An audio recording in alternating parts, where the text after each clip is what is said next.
Bienvenido, bienvenida a esta emisión de Impacto Económico. Comenzamos a revisar información en el área destacada dentro y fuera de nuestras fronteras. Enunciados a continuación. Vamos a ver recientes declaraciones del presidente venezolano Nicolás Maduro, también del canciller Jorge Arreaza, respecto del asedio sistemático de Estados Unidos, del golpe de Estado en marcha y de todo lo que ha significado el bloqueo financiero, económico y comercial impuesto contra esta nación y cómo el Ejecutivo sigue sumando esfuerzos para defenderse. Pulso comercial, China-Estados Unidos, delegaciones siguen dialogando hacia dónde va o hacia dónde conducirá haber retomado la ronda de negociaciones. Lo revisamos. Y en nuestro tema de análisis hacemos una radiografía al sistema de pensiones. De eso va nuestro expediente económico. Sin más, comencemos con detalles.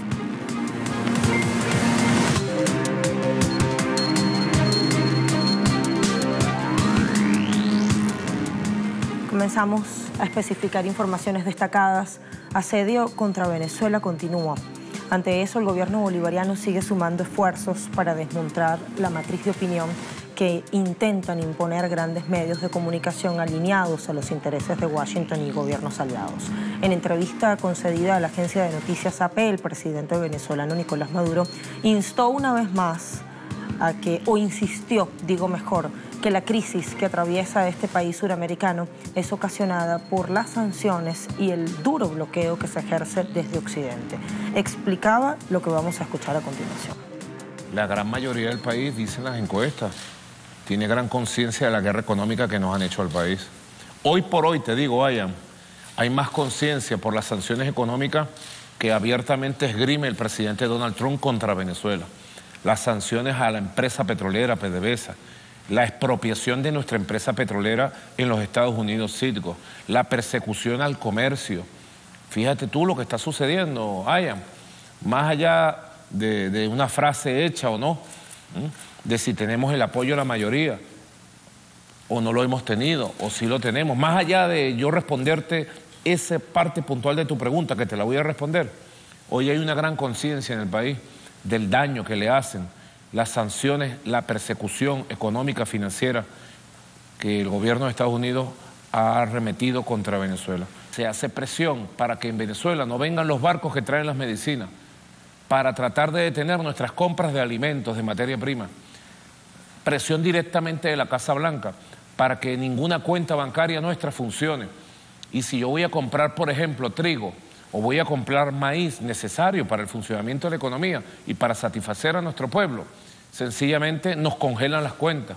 Nos han congelado miles de millones de dólares para comprar medicina. Bien, sumemos información a esto que declaraba el presidente de la República, Nicolás Maduro, entrevistado por este medio extranjero. En el caso venezolano, el bloqueo se ha basado en la expulsión del país de los mercados financieros internacionales, lo cual le ha impedido recurrir al mercado de créditos, tanto para renovar vencimientos como para hacer nuevas colocaciones o transferencias bancarias. En un país integrado al mundo como proveedor de petróleo, la especialización productiva condujo a una alta dependencia de las importaciones que resultan financiadas ¿con qué? Con ingresos petroleros. Es por eso que el boicot financiero y comercial sobre Venezuela tiene consecuencias mucho más graves que en economías diversificadas. Decíamos que íbamos a revisar también lo que recientemente decía el canciller de la República, Jorge Arreaza. En Naciones Unidas, en ese escenario internacional, Venezuela también está llevando su verdad. El canciller Jorge Arreaza expresaba que esta instancia responderá con medidas multilaterales a la fuerte crisis que se está viviendo en la nación suramericana, en rechazo al bloqueo unilateral que ha provocado Estados Unidos y que está en marcha aún. Y volvía una vez más, en nombre de Ejecutivo y pueblo venezolanos, a rechazar la ayuda humanitaria, entre comillas, que pretende Estados Unidos que el gobierno bolivariano acepte. Denunciaba que la situación en el país es precisamente resultado de las sanciones de Washington.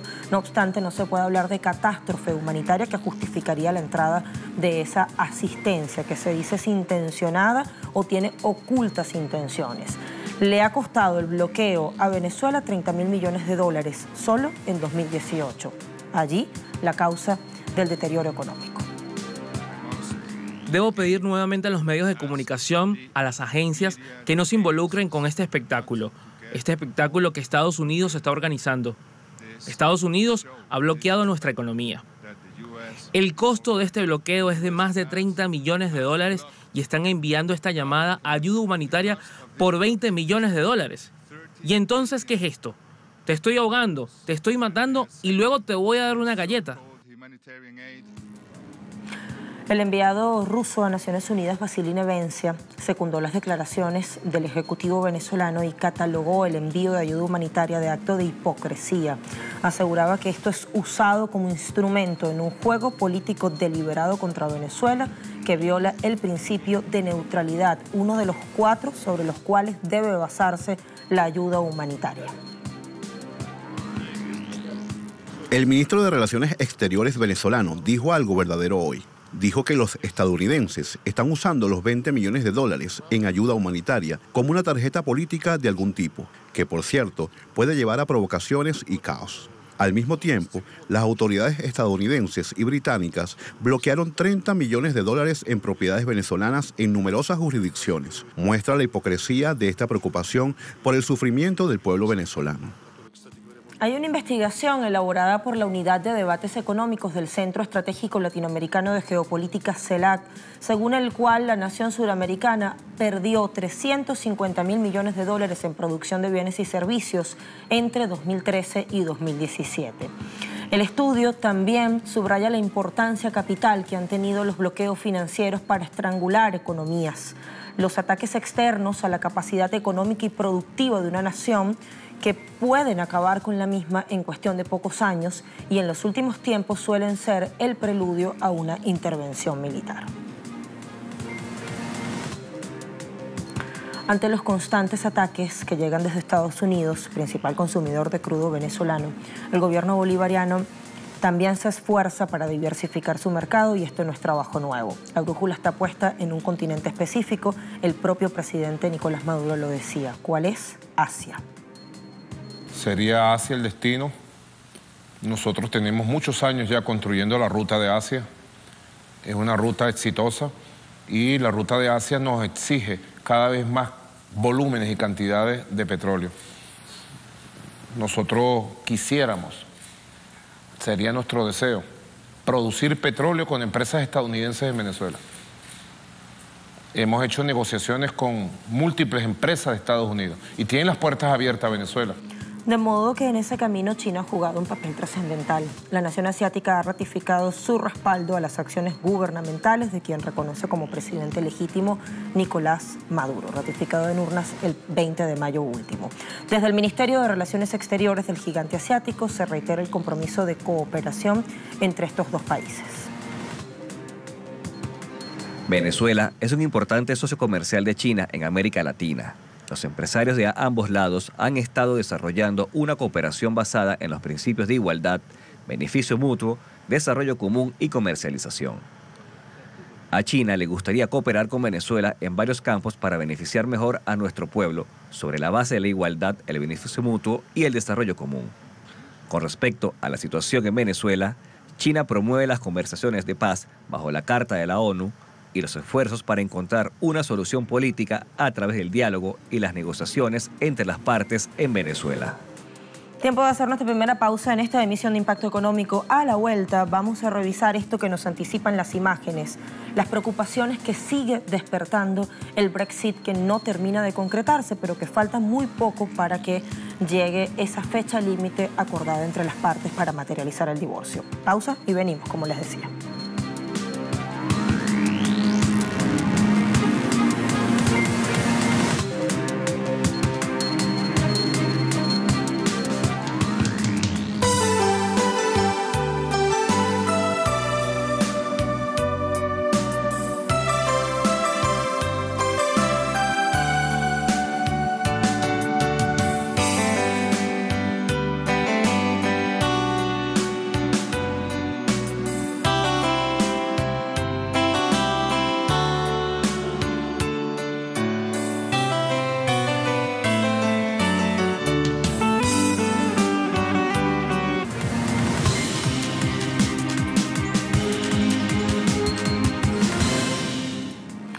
Este viernes, las delegaciones de China y Estados Unidos han concluido una nueva ronda de negociaciones con el objetivo de frenar la guerra comercial sin avances significativos. No la guerra comercial, sino la ronda de delegaciones o la ronda de conversaciones. Una semana se ha llevado esto en Beijing y ha mostrado que las posturas están aún muy alejadas para alcanzar un acuerdo que satisfaga a ambas partes. Los equipos negociadores volverán a verse las caras la próxima semana, pero ahora en capital estadounidense, en Washington, D.C., en otro intento de alcanzar el anhelado consenso antes del 2 de marzo venidero. Justo ese día finaliza la tregua acordada entre los presidentes Donald Trump y Xi Jinping y, en ausencia de acuerdo, Estados Unidos podría redoblar su escalada arancelaria contra China. ¿De qué forma? Subiendo los aranceles del 10% al 25%, lo cual le costaría al gigante asiático unos 200.000 millones de dólares, según los últimos cálculos.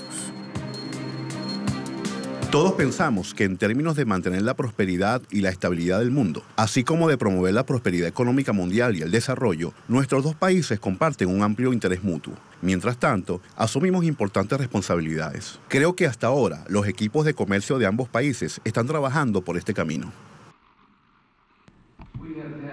Tenemos 2 días muy buenos para las negociaciones y creemos que hemos avanzado en temas muy importantes y difíciles. Tenemos un trabajo adicional que tenemos que hacer, pero tenemos esperanzas. Así que muchas gracias por esta reunión y esperamos el camino principal. Bueno, y en otro tema, siguen saliendo a la luz posibles efectos o consecuencias del Brexit. Cada vez son menos los días que faltan para el 29 de marzo, fecha fijada en el calendario para que Reino Unido abandone la Unión Europea. Y aún no se tiene un acuerdo. Esto causa incertidumbre no solo en los británicos, no solo Reino Unido adentro, sino también en las compañías que están operando en ese país.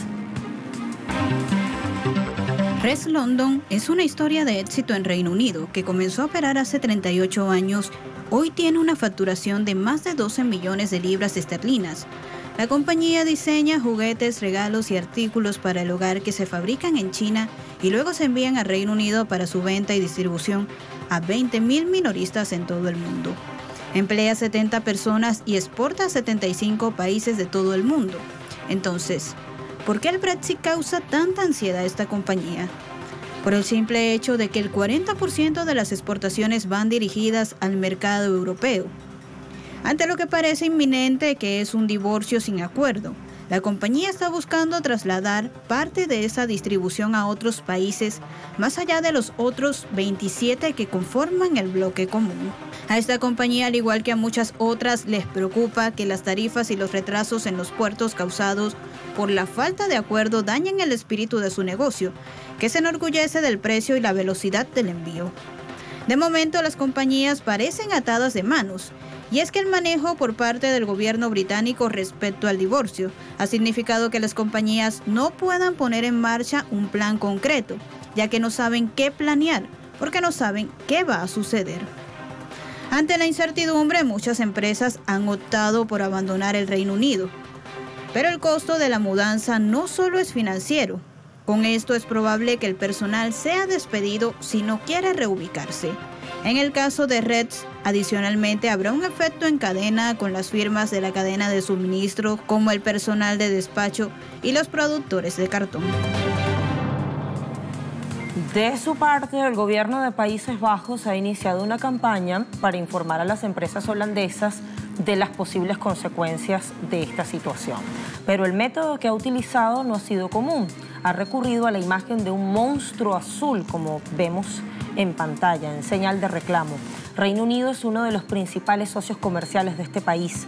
El ministro de Asuntos Exteriores, Steph Block, ha compartido una imagen en Twitter en la que este personaje aparece tumbado encima de la mesa de un despacho. El propio Block aparece de pie tras él y se pregunta, ¿ya ha comprobado las consecuencias del Brexit para ti o para tu empresa? Haz el examen de impacto del Brexit, escribió el titular de Exteriores, quien añadió en esa misma publicación, no dejes que el Brexit se interponga en tu camino.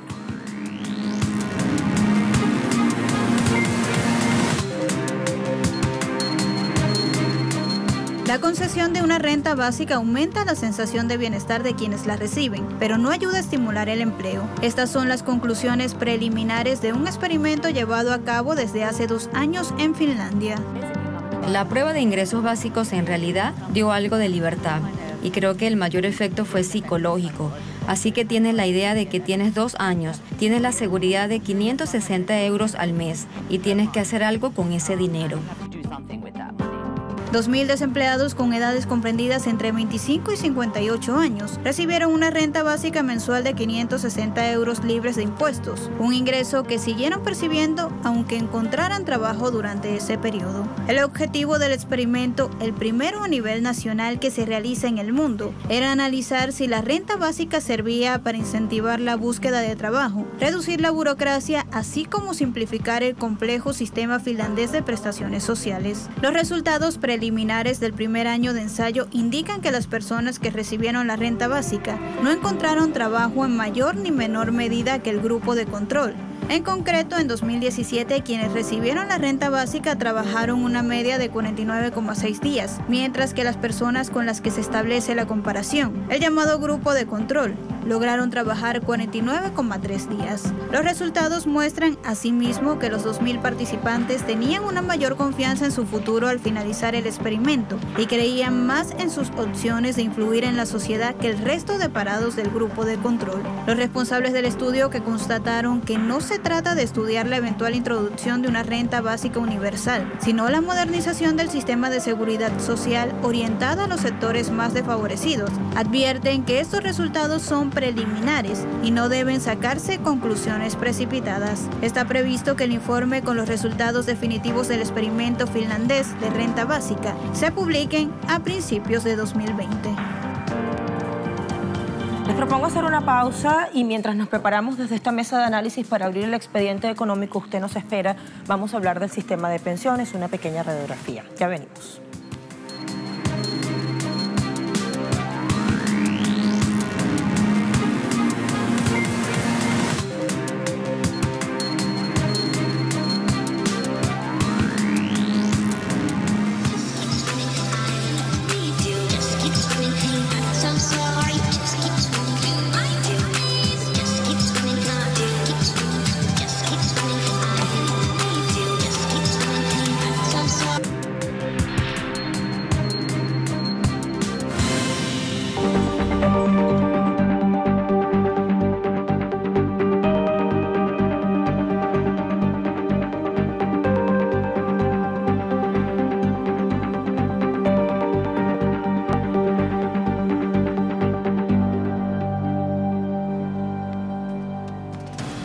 En los años 80 se planteó la privatización y minimización o reducción al mínimo del Estado como solución a la crisis que se vivía. Y ningún sector salió ileso. Transporte, electricidad, agua, educación y seguridad social, y en esto último está el sistema de pensiones.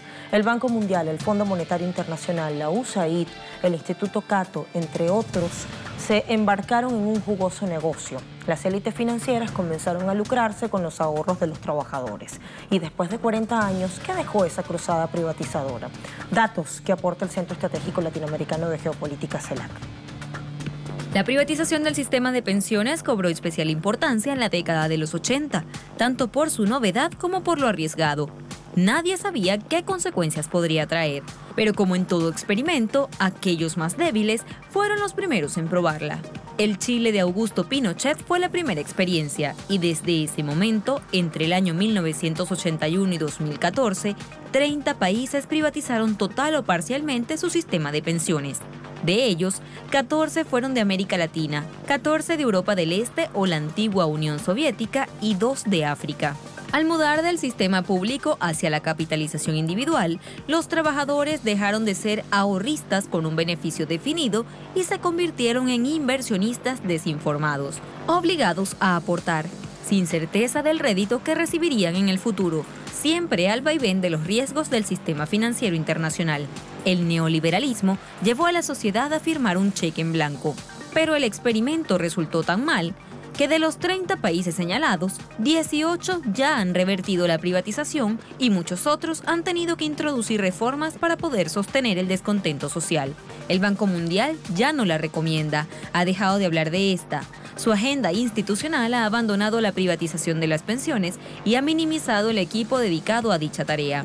A pesar de aquello, ni los diarios, revistas o analistas hablan de su fracaso. De hecho, el Instituto Cato sigue saliendo en su defensa, quitando responsabilidad al modelo, como siempre, y entregándolo a los individuos o a las circunstancias.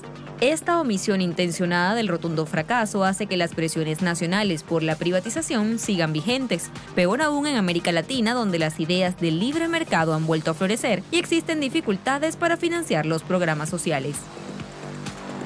¿Qué ofrecieron los privatizadores y qué fue lo que efectivamente pasó? El famoso epitafio "La crisis de la vejez" terminó siendo tan poderoso en el debate público y tan grande la pereza de los gobiernos neoliberales por cambiar la situación, que la privatización fue declarada como la única opción para corregir algunas cuestiones. La baja tasa de cobertura de seguridad pública dejaba a grandes porciones de la población por fuera del sistema y lo hacía insostenible en términos financieros. Prometían que con los incentivos correctos de mercado, las tasas de cobertura se incrementarían, haciendo sustentable al sistema. La pensión pública era una porción muy baja del salario de referencia. Supuestamente esto cambiaría, ya que al ser individual la capitalización, habría mayores tasas de afiliación, contribuciones y rendimientos. La injusticia y el atentado contra el esfuerzo personal que traía el sistema público serían solucionados con la cuenta individual, pues incentivarían el ahorro y, por ende, un mejor rendimiento de la pensión en la vejez. Con una caja individual, cada uno ganaría lo que contribuía, y así se estimularía el ahorro, la inversión y el crecimiento. La presión sobre la caja fiscal hacía que el Estado se encontrase supuestamente en un estado de asfixia para cubrir las pensiones. Esto se reduciría al momento de pasar al sistema privado, sin que dicha transición fuera tan costosa. Los costos administrativos de manejar el sistema público eran excesivos, producto de la ineficiencia del monopolio estatal, y por lo tanto, con un sistema privado los costos se reducirían como consecuencia de la competencia entre diferentes administradoras de fondos de pensiones. El sistema público de pensiones era un botín político y la seguridad estaba capturada por intereses que no garantizaban resultados y rentabilidad para los ahorros. Esto cambiaría producto de la virtud más grande de lo privado. El interés individual coincide con el interés colectivo. Finalmente, la privatización traería un objetivo colateral, no menos importante, como el aumento del ahorro y el desarrollo de un sistema financiero más maduro que ayudaría a financiar las grandes tasas de inversión que todos los países en desarrollo demandaban para transformar su estructura social. Finalmente, estas fueron las consecuencias.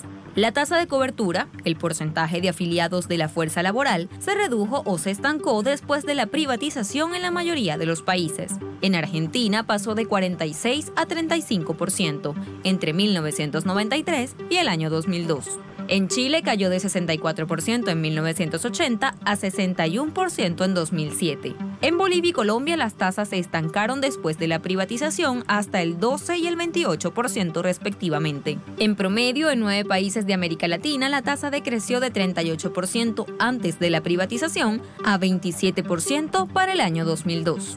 La tasa de reemplazo sufrió un duro revés desde la privatización. Bolivia alcanzó una tasa de reemplazo del 20% del salario promedio. En Chile, las proyecciones para 2025-2035 indican que la pensión mediana alcanzará tan solo el 15% del ingreso de referencia. Tan mala es la situación en Chile que el Estado tuvo que crear una pensión solidaria financiada por todos los chilenos. La privatización ofreció ser la solución, pero en la práctica entrega pensiones de miseria. La equidad de género fue seriamente herida y la inequidad para las mujeres se exacerbó. El sistema privado exigió un mayor número de contribuciones para acceder a una pensión mínima, lo cual afecta desigualmente a las mujeres que han tenido históricamente menos oportunidades en el mercado laboral y cotizan menos años. En muchos países se suprimieron los mecanismos de equidad del sistema público, como por ejemplo reconocer el tiempo por cuidado de los hijos. En Bolivia, la proporción de mujeres que reciben una pensión contributiva cayó de 23% a 12% entre 1995 y 2007. Cuando se prometió la privatización, se dijo que este costo no sería demasiado alto. No fue así. Para Bolivia se dijo que la transición costaría 0,2% del PIB y en realidad costó 1,7%, 8 veces más.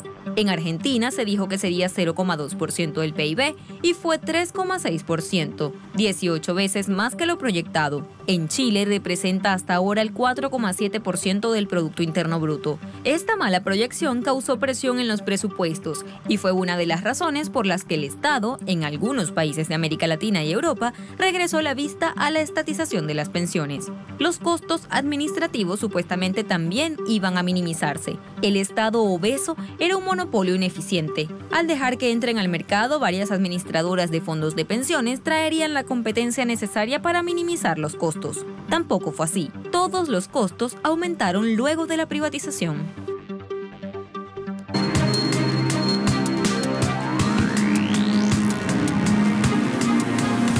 Revisamos indicadores o precios petroleros. Brent está en $64.28 por cada barril, una subida de 0,97% según las últimas sesiones. El Texas intermedio ha cotizado en $54.63, una subida en este caso de 0,47%. Y si nos vamos a mirar la cesta OPEP, vemos que ha operado en $64.28 por cada tonel. Esto es una subida de 2,1% respecto a la jornada inmediatamente anterior. Así llegamos al final de esta emisión de Impacto Económico y como cada viernes nos despedimos con imágenes e invitándola a seguir en sintonía. Hasta pronto.